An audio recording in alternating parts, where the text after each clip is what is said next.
Good afternoon and welcome to the Mountain Dew Southern 500.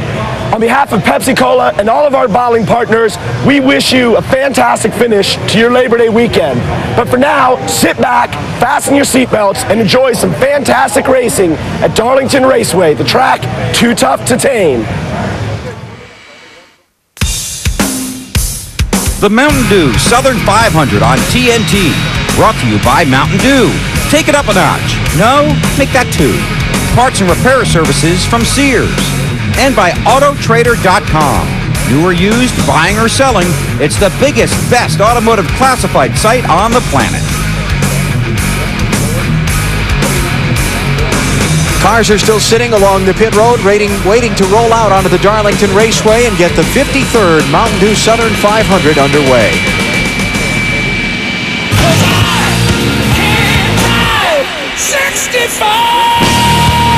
Qualifying was canceled by rain for a second time this season, so although Sterling Marlin starts first, he does not get credit for a Bud Pole Award.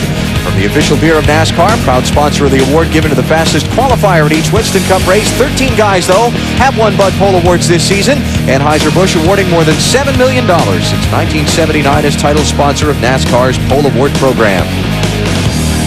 And as the field rolls out on the Darlington Raceway, here's a look at the Walmart starting grid for today's Southern 500. Field lined up according to the rule book, so these top 35 are owner points. Sterling Marlin, the point leader, leads them down. Mark Martin on the outside in row 2. Jeff Gordon, a 5-time Darlington winner on the inside. Tony Stewart has 2 fourth-place finishes here. There's Jimmy Johnson, Rusty Wallace in row number 3. Talked to them both earlier. Johnson with a great run here earlier. He finished 6th in the spring. Ricky Rudd on the inside of row 4. 16 top 10s here at Darlington. And Bill Elliott, 3-time Southern 500 winner. Dale Jarrett won here at Darlington 3 times. None of them have been in the Southern 500, a race his father won in 1965. On the inside of row 6 is Kurt Busch and rookie sensation Ryan Newman on the outside. Not for long for Kurt Busch. Team had to change an engine after a problem in final practice yesterday. He goes to the back from that 11th starting spot, and Jeremy Mayfield will have to give up his 29th starting position and go to the back of the pack also for an engine change. On the inside of row 8 is Dale Earnhardt Jr. alongside Ricky Craven. Let's try to talk to Junior. Hey, Junior, Benny Parsons, you got me? Yes, sir, Benny. Okay, you guys have been very good the last couple of races. How's the car here at Darlington? Well, we ran 4th here in the spring. We had a pretty good car in practice. Just got to remind yourself just to race the racetrack, not race anybody else. What did it mean to you to win at this old racetrack?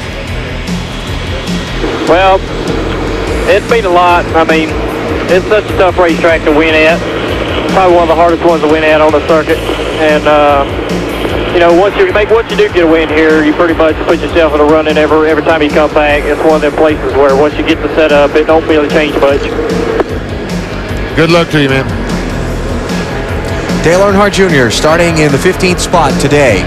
You look at the rest of the field for today's Mountain Dew Southern 500. And again, the field lined up according to owner points and past winners and past champions and so on. The provisions in the NASCAR rulebook for when qualifying is not run. Kenny Wallace replacing Hut Strickland in that 23 car this week and for the rest of this season. And Steve Park, who ran so well here in the spring race, starting back in 36 in the Pennzoil car. Mike Wallace, great run at Bristol last week. Talked to him this morning, says they've got a real good car today, too. Tony Raines, Morgan Shepherd in the 21st row, and shotgun Ted Musgrave, who feels like he has a good race car here as well. Makes his 2nd start of this season. 42 cars are on the racetrack. One driver going home. We don't want to say didn't qualify because Carl Long never had a chance to qualify. As I mentioned, 42 cars on the racetrack, now a 43rd. Tony Stewart was on the pit road for a long time. He got to the car late, so that's really why it took him so long. I saw him running down to the car when everybody else was already buckled in. Well, driver introduction, he walked across the stage in street clothes, so he had to, and it really wasn't that long after driver introduction until they asked the drivers to go to the car, so he had to rush to the transporter. And he is going to be allowed to come up to his original spot on the grid, which is 4th position. Let's check some stories down on pit road. Here's Matt Yoakum. Alan Dale Jarrett was just 8 years old when his father Ned won the 1965 Southern 500 by 14 laps. DJ has 3 wins in his old and rustic raceway, but what's still missing? A crown jewel event win here in the Southern 500. He will roll off 10. A lot of momentum, 8 top 5s in his last 11 Darlington starts, but he really wants this race bad. Todd Perry, his crew chief, told me the car, it took almost the entire time in happy hour to get it to where DJ wanted it. They've got the car, now they think they've got the chance to finally get that race. Dave. Man, I talked to Matt Kenseth, who starts ninth today, and asked him how he described this racing surface, which is very porous, very gritty. And Matt said it is a lot like sandpaper. It starts out able to sand whatever it's doing, which in this case is tires, with a lot of grip. But as it fills up with rubber, it gets very slippery. Now that presents 2 problems. You lose grip, and Matt said whatever your car is doing wrong, whether it's loose or it's tight, it accentuates the problem. Marty?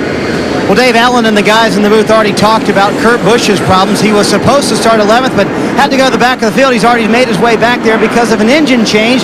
They lost an engine in happy hour. I asked Kurt a minute ago, are you worried about it? He said, nah, I'm not worried about it. First of all, this is the 5th time we've done it this year. We're experiencing this. And the second thing in their favor is that 3 of the last 4 winners here at Darlington have started 37th or worse. Bill?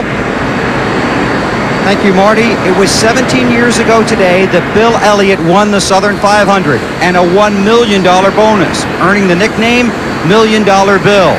He's won at Darlington 5 times and 3 times in the Southern 500. Right now, he's 8th in points. He has 2 wins already this season.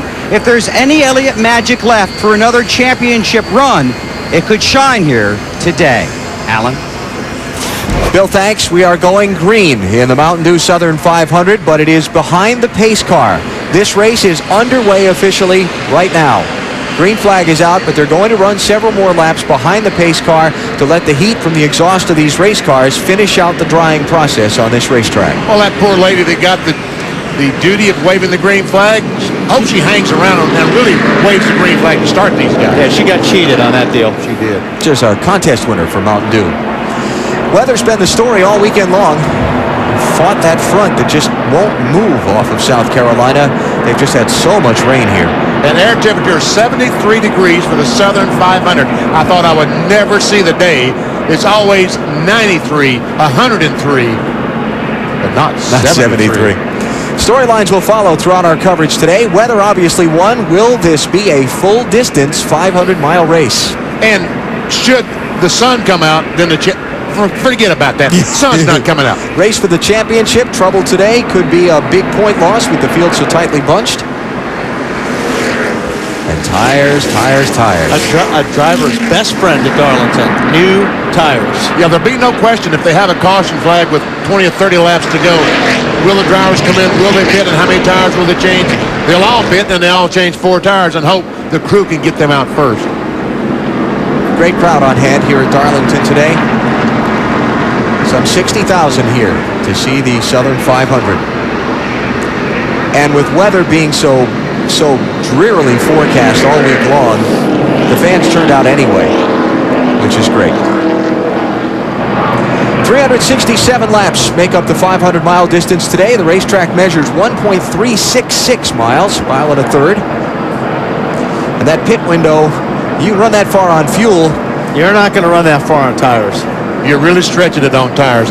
We might see somebody stay out there, but they're going to be about 3 seconds slower than they started originally, and just hoping that all the other cars that pitted, they catch that caution flag. Because you lose over 2 seconds on a set of tires between your first lap and, say, your 30th lap.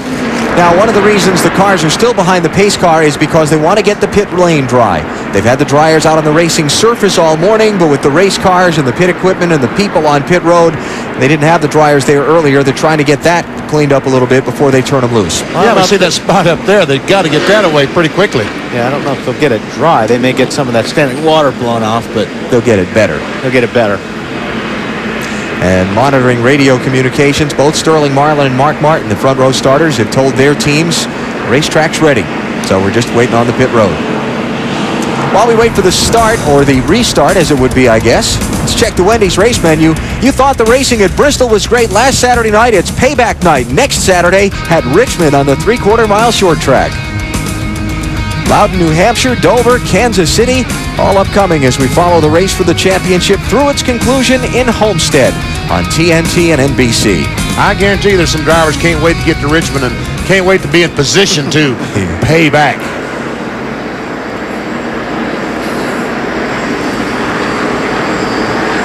And we'll look down on this Darlington Raceway all day long, courtesy of the United States Army, the U.S. Army, an army of one. Helicopter pilot's had his hands full here this weekend, too, trying to get up high enough for the cameras to work. They're ready. Fans are ready to see these guys get the green flag and go barreling down in turn one. If you're a crew chief or you're a driver and you know the weather has been threatening all weekend, are you racing to lap 367 here today? Well, as a driver, I don't think you think about it that much. But as a crew chief, you have to think about it. You have to be paying attention to that weather screen, what that radar is doing, BP, because that strategy call may win you the race or lose you the race. And that is exactly right. It is definitely the crew chiefs that make that decision, when to pit, when not to pit. The drivers, all they can do is just try to race the racetrack, keep the car in one piece, keep the fenders on it, and keep it in one piece. By the way, Sterling Marlin, now having led the first 3 laps of this race, has picked up 5 bonus points for leading the lap today. That's the easiest he'll lead. Easiest 5 points he'll get all year, right? And yesterday in NASCAR's Busch Series race, Greg Biffle, the points leader, chose the outside line. I see that Sterling has chosen the inside line here. Here's our NASCAR Busch Series update. Jeff Burton winning here yesterday, a charge from 33rd to 1st, and then the rain stopping the race right at its midway point. Jason Keller gaining no ground on Biffle because Greg got the bonus points for leading the most laps. They race in Richmond next Friday night here on TNT. Here's the Craftsman Truck Series update. Close championship fight there for those drivers and teams. They run in Richmond, Virginia this coming Thursday night. Just 100 points separating the top 5. Word we're getting is that there are 4.5 laps before they'll cut them loose fully under the green flag. So let's take a commercial break here. Getting ready for the full fired up action of the Southern 500 at Darlington. Gentlemen, start your engines!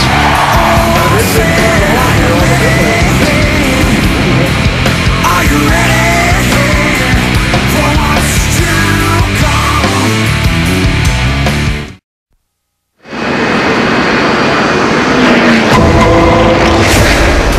The most dramatic show on television takes over TNT. You knew what you did was wrong? That you had committed murder? It all starts today at 5 p.m. Only on TNT. We know drama. Well, how about today after NASCAR, the Law and Order Marathon?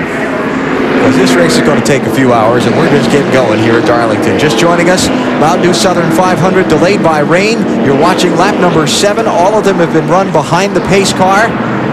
And we are getting set to go here momentarily as they finish drying up pit road. How'd you like to win a day with the King? What would you do if you had a day to spend in your hometown with Richard Petty? More information, go to NASCAR.com, look for the Win a Day with the King sweepstakes, and then tune into TNT's coverage of Winston Cup racing from Dover on September 22nd. Me and the King would sit on the front porch and we'd talk about those old races. And you two would have some stories to share. Oh, we would. Yes, we would. I sat beside of Richard last night at the Hall of Fame, NAPA Hall of Fame dinner. Yep. Thoroughly enjoyed it. Almost ready to go. They're still working on the pit lane and trying to get that ready for racing here at Darlington. So let's take advantage of the timeout and take a timeout.